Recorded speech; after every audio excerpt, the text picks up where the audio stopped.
Walang immunity at spare tire lamang ang Vice Presidente. Ito ang iginiit ng isang eksperto sa batas na may kaugnayan sa mga isyu na kinaharap ngayon ng ikalawang Pangulo, kasabay ng pagbabanta nito kay President Ferdinand R. Marcos Jr. Ayon kay Attorney Domingo Cayosa, sapat ang basihan para imbestigahan at sampahan ng kaso si Vice President Sara Duterte dahil sa mga binitiwang salita nito o banta laban kay Pangulong Marcos Jr., First Lady Liza Araneta Marcos at House Speaker Martin Romualdez.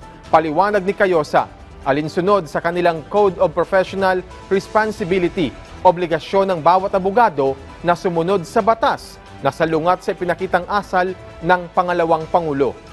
Bawal din aniya ang pagmumura o paggamit ng foul language, katulad ng ginawa ng Vice Presidente sa video nito.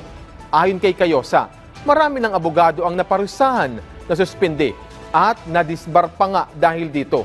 Gayon din ang pagpaparatang ng walang sapat na basihan o ebidensya. Kasi hindi ho naman siya yung Commander-in-Chief, hindi naman siya yung Chief Executive. Kumbaga, spare tire lang naman siya eh. So wala ko yung ganyong immunity. Hindi natin malaman kung saan nanggagaling yung opinion ng iba. Pero we respect it, but we disagree with it. Kasi nga, wala ko naman sa batas, wala sa konstitusyon, at walang jurisprudence tungkol dyan.